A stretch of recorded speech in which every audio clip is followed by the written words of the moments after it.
आपल्यासोबत मावळचे आमदार सुनील अण्णा शेळके आहेत. त्यांना खरं तर पाहिल्याच्या पद्धतीने काल तुम्ही वक्तव्य केलं की कुठेतरी मावळ तालुक्यामध्ये भाजप तुमचं काम करणार नाही असं वक्तव्य केलं. काय नक्की याचा अर्थ आहे आणि कोणाला उद्देशून वक्तव्य केलं? म्हणजे भारतीय जनता पक्षात सर्वसामान्य कार्यकर्त्याची अपेक्षा आहे, एक प्रामाणिक भावना आहे. सुनील शेळके सारखा आमचा भारतीय जनता पक्षात वाढलेला कार्यकर्ता 2019 मध्ये आम्हाला त्याला साथ देता आली नाही. आज ही संधी आहे. 2024च्या निवडणुकीमध्ये महायुतीच्या निमित्तानं आम्ही सुनील शेळकेच्या मागे देखील उभं राहायचंय. परंतु काही ठराविक नेते मंडळी हे ज्या पद्धतीनं गावागावामध्ये जाऊन अपप्रचार करतायत आणि महायुती सोबत राहताना अजितदादांबरोबर आपल्याला राहायचं नाही आणि महायुतीचा धर्म आपण पाळायचा की नाही पाळायचा, अशा पद्धतीनं ज्या काही चर्चा गावात जाऊन करतायत आणि अजितदादा किंवा महायुतीतलं राष्ट्रवादी काँग्रेस पक्ष यांच्यासोबत आपण काम करायचंच नाही. एका बाजूला आपला पक्ष संपेल, आपल्याला पुन्हा भाजप नव्यानं उभी करावी लागेल आणि हीच वेळ आहे आपण भारतीय जनता पक्षामध्ये ताकदीने उभं राहण्याची. तुम्ही तुमच्या कार्यकर्त्यांना समजून सांगणं, तुमचा पक्ष वाढवणं किंवा तुमच्या कार्यकर्त्यांना बरोबर घेऊन निवडणुकीला सामोरं जाणं, इथपर्यंत आम्ही समजू शकतो, इथपर्यंत आम्हालाही कळतं.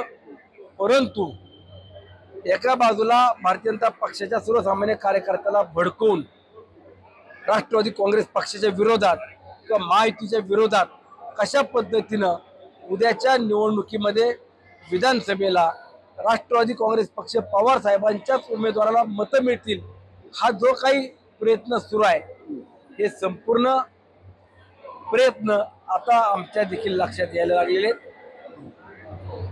तालुक्यामध्ये भारतीय जनता पक्षाचे नेते म्हणून जे कोणी या ठिकाणी काम करतायत, प्रदेश कार्यकारिणीवरती देखील काम करतायत, त्यांना माझं एवढं सांगणं आहे की सुनील शेळकेवरचा राग किंवा अजितदादावरचा राग जर तुम्हाला काही काढायचा असेल किंवा व्यक्तिगत तुमचा काही स्वार्थ असेल तर तो तुम्ही उघडपणानं आता मांडावा. परंतु आपल्या कार्यकर्त्यांना चार भिंतीच्या आत चुकीच्या पद्धतीनं सांगून दुसरीकडे चार भिंतीच्या आत पवार साहेबांच्या नेत्यांना भेटून तुमचा उद्याचा उमेदवार हा पुरस्कृत करा, याला तुतारी चिन्ह देऊ नका, हे जे काही सांगून दुपट्टी भूमिका घ्यायचं काम सुरू आहे. त्याच नेत्यांना मला सांगायचे, राज्यामध्ये उद्याच्या काळात जर महायुतीचं सरकार आपल्याला आणायचं असेल तर आपण युतीचा धर्म सर्वांनी पाळला पाहिजे. लोकसभेच्या निवडणुकीला ज्या पद्धतीनं आपण सर्वजण एकत्र होतो, त्यावेळेला आम्ही काम करत होतो, तुम्ही काम करत होता उमेदवाराचं, त्याच पद्धतीनं आपण सर्वांनी एकत्रित विधानसभेला देखील राहण्याची गरज आहे. आणि जर तुम्ही भावकीचं राजकारण करत असाल तर मावळातली गावकी एकत्र होईल आणि उद्याच्या निवडणुकीला त्याला तुम्हाला देखील उत्तर मिळेल. तुमच्या उमेदवारीला कुठेतरी भाजपने त्या ठिकाणी पाहिलं की म्हणजे विरोध केला आहे आणि भाजपने ही जागा मागितली आहे, कारण की ज्या पद्धतीने आपण पाहिलं की खरं तर महायुतीमध्येच तुम्हाला विरोध होत आहे. महायुतीमध्ये मला विरोध होत असेल तर तो मला मान्य आहे. का विरोध करतायत, माझ्या कुठल्या चुका असतील, मी कुठं कमी पडलेलो आहे, ते मी पुढच्या काळात दुरुस्त करण्याचा प्रयत्न करेन. परंतु जर मला व्यक्तिगत विरोध करत असेल तर तो मला मान्य असेल. पण माझ्या विरोधाच्या नावाखाली, अजितदादांच्या पक्षाच्या विरोधाच्या नावाखाली तुम्ही जर तुतारीला पाठिंबा देत असेल तर तुमची विचारधारा, तुमचा निष्ठावंत असलेला जो काही सातत्याने सांगण्यात येतं आम्ही निष्ठावंत आहोत, मग ही तुमची निष्ठा कुठे गेली? शरद पवारांच्या राष्ट्रवादीच्या जो उमेदवार असेल त्यांना मदत करणार, मात्र थेट आरोप तुमचा कोणावरती असेल? पवार साहेबांच्या उमेदवाराला मदत करत असताना ते हे सांगतायत की तुम्ही तुतारी चिन्ह देऊ नका, तुम्ही अपक्ष उभा करा, तुम्ही पुरस्कृत करा, आम्ही देखील त्यांना मदत करू. मग तुम्ही एका बाजूला राष्ट्रवादीला विरोध म्हणता, तुम्हाला नक्की विरोध करायचा आहे कुणाला?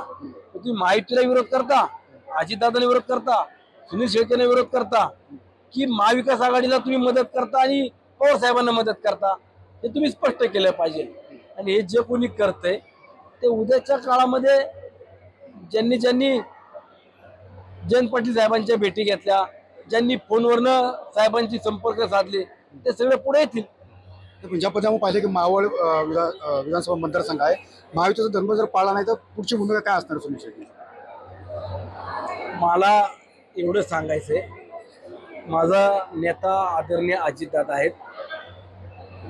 दादा जे सांगतील ती माझी भूमिका स्पष्ट असेल किंवा दादांचा शब्द आमच्यासाठी सर्वप्रमाण असेल. परंतु त्याच पद्धतीने भारतीय जनता पक्षामध्ये आदरणीय देवेंद्र फडणवीस साहेब आहेत, शिवसेनेचे नेते आदरणीय एकनाथजी शिंदे साहेब आहेत. हे देखील त्यांच्या पक्षातील कार्यकर्त्यांना किंवा पदाधिकाऱ्यांना विश्वासात घेतील आणि सांगतील. जर तशा पद्धतीचं चित्र दिसलं नाही तर निवडणुकीच्या फॉर्म भरल्यानंतर आम्ही आमची रणनीती ठरवू. की ज्या पद्धतीने पाहिलं की खरं तर महायुतीमधील जे नेते आहेत ते आपल्या पदाधिकाऱ्यांना सांगतील. कारण सुशांत स्वामी सुनील TVN मराठी, मावळ, पुणे.